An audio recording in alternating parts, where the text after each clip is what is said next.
WNBA than Tiger Woods was to men's golf, even though he was huge. And to then see this negativity, like why and what should have been done? I looked seriously at the leadership of the WNBA.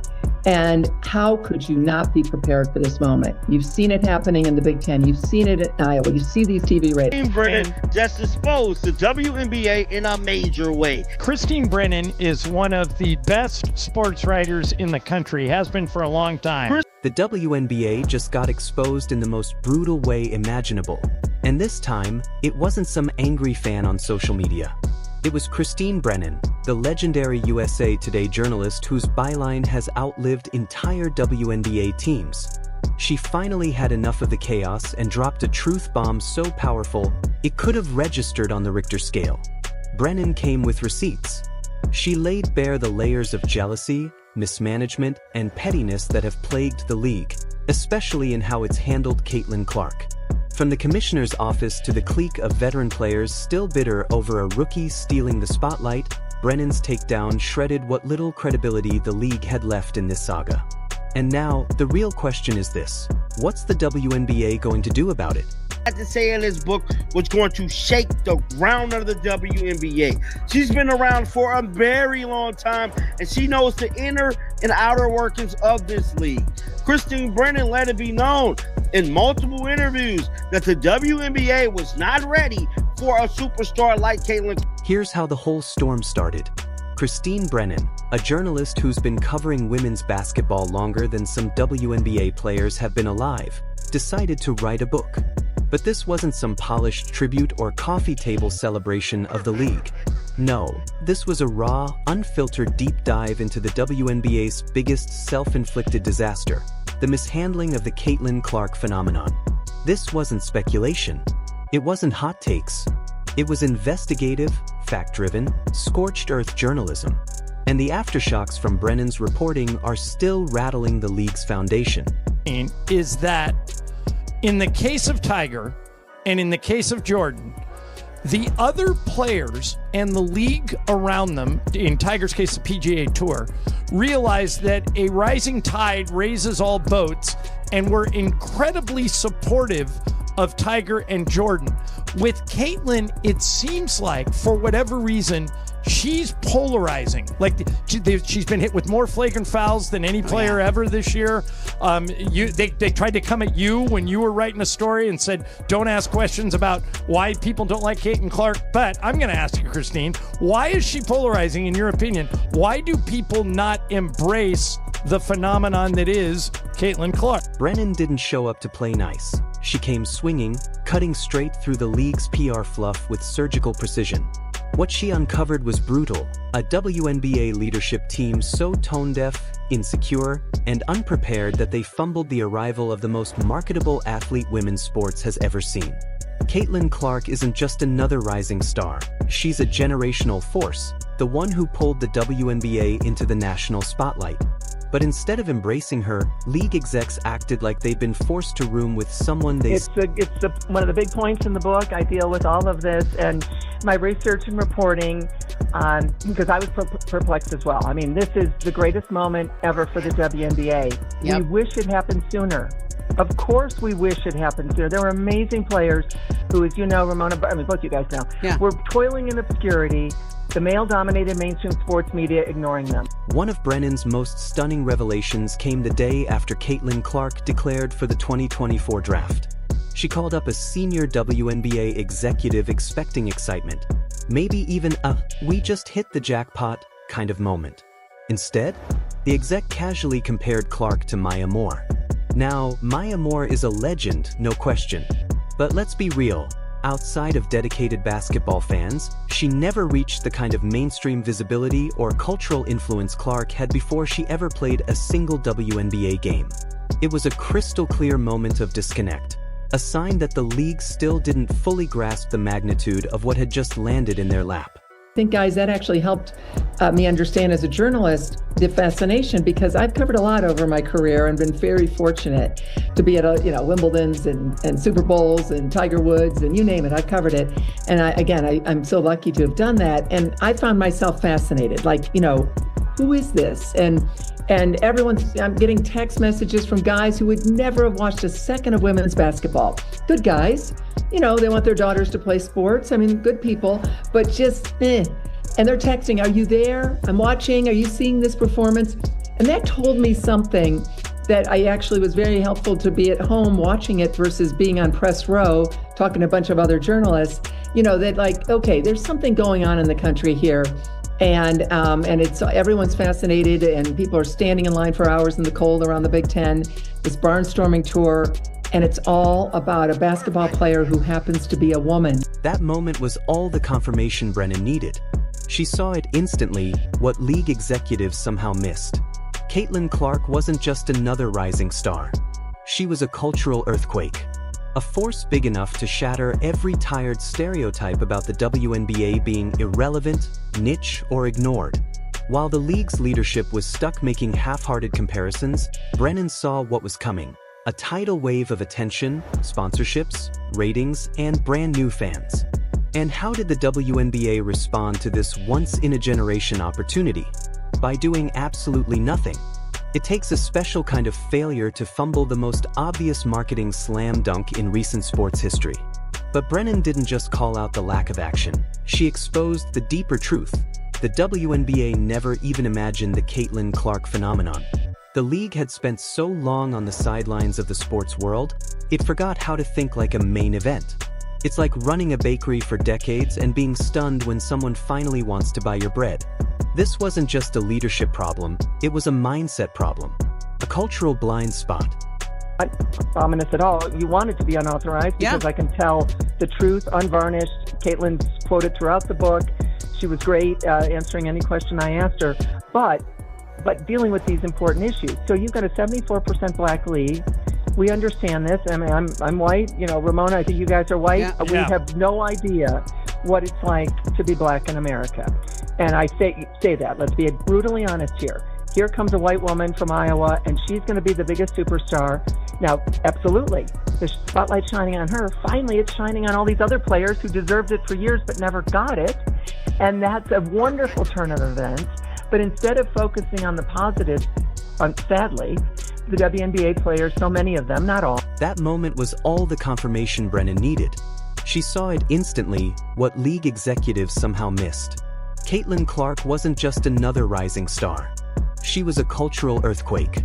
A force big enough to shatter every tired stereotype about the WNBA being irrelevant, niche, or ignored.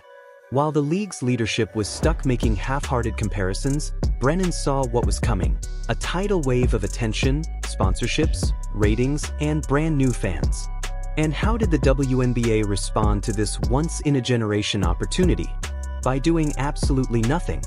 It takes a special kind of failure to fumble the most obvious marketing slam dunk in recent sports history. But Brennan didn't just call out the lack of action. She exposed the deeper truth. The WNBA never even imagined the Caitlin Clark phenomenon. The league had spent so long on the sidelines of the sports world, it forgot how to think like a main event. It's like running a bakery for decades and being stunned when someone finally wants to buy your bread. This wasn't just a leadership problem, it was a mindset problem. Talking head shows wanting to fight each other over women's basketball and talking about it, right? We've got all these hot takes about all this going on, Christine. How big of a part of the story is that for you, and is that for this book?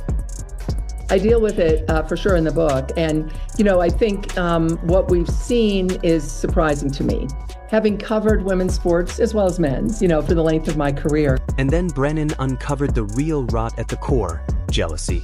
Her book lays bare a simmering resentment that stretched from league executives to veteran players and even some long-established media voices. They couldn't handle that Caitlin Clark, straight out of college, was drawing bigger crowds, dominating headlines, and locking down major endorsements while some had spent over a decade in near anonymity. Rather than viewing her rise as a rising tide that could lift everyone, they took it personally, as if her spotlight dimmed theirs. Caitlin Clark, and let's say it, and I say it in the book, I'd go into this in depth. A white woman from Iowa in a 74% black league. That's an issue. The book is the first real journalistic look at this entire season and at Caitlin Clark and what she's done. and all these issues that are out there. No holds barred. I shy away from nothing. And then Brennan uncovered the real rot at the core: jealousy. Her book lays bare a simmering resentment that stretched from league executives to veteran players and even some long-established media voices. They couldn't handle that Caitlin Clark, straight out of college, was drawing bigger crowds, dominating headlines, and locking down major endorsements while some had spent over a decade in near anonymity. Rather than viewing her rise as a rising tide that could lift everyone, they took it personally, as if her spotlight dimmed theirs. Diana Taurasi, Brianna Stewart, Cheryl Swoops with her flurry of falsehoods, Cheryl Reeve, the Olympic coach, Gina Oriema, really tried to minimize her and were very critical of her. That stunned me. You should be saying, this is great. You don't have to cheer for her. You guard her. You play tough. She's not a victim. She loves to throw it at people. She's feisty and tough out there. And that makes her, I think, even more appealing to so many people. But for this group of people to want to say such negative things and be so wrong about her, okay, fine. It's a free country. You can do what you want. But what she's doing by going into the WNBA. That jealousy showed itself in the pettiest, most destructive ways. Players started hitting her with extra contact on the court. Referees suddenly developed selective vision when she got fouled. Coaches slipped passive-aggressive jabs into pressers. Meanwhile, some media members churned out think pieces lamenting that Clark was too popular, as if success and attention are flaws in a professional athlete. It was like being handed a winning lottery ticket and whining that the ink smudged. And here's the most frustrating part. None of this was unpredictable. Caitlin Clark's college career at Iowa was a 4-year blueprint in brand power and audience magnetism. She shattered records, packed arenas nationwide, and turned casual observers into die-hard fans. Her following wasn't just loyal, it was mobile and ready to rally behind her wherever she went. Anyone paying attention could see she was about to bring a tidal wave of attention to the WNBA. Everyone, that is, except the very people whose job it is to grow the league.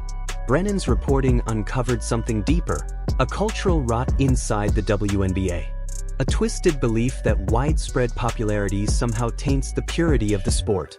That kind of mindset doesn't just ignore opportunity, it sabotages it. Instead of elevating Clark as the face of the league's future, they left her exposed to bitterness and backlash. Cheap shots on the court were ignored. Opposing players cheered when she hit the floor.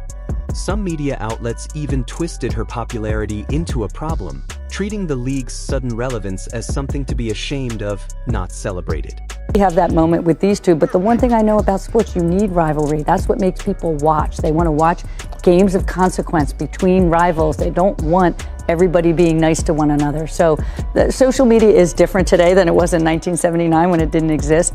But, I always tell the players, I was told a long time ago, if someone's typing something in and you wouldn't ask their advice, ignore it. So it's a balance, but certainly from a marketing dollars, but corporate partners are stepping up to endorse these players much more so than they were 5 years ago.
Behind the scenes, Brennan describes entrenched cliques terrified of being overshadowed. Instead of embracing Clark, they made things harder, ensuring she had to fight for every inch of her success. And the hypocrisy? Off the charts. The same people who undermined her turn around and publicly brag about how women's basketball is finally getting its due, without mentioning that Clark is the reason why. The cost of all this petty jealousy wasn't just emotional, it was financial. Bigger crowds, higher ratings.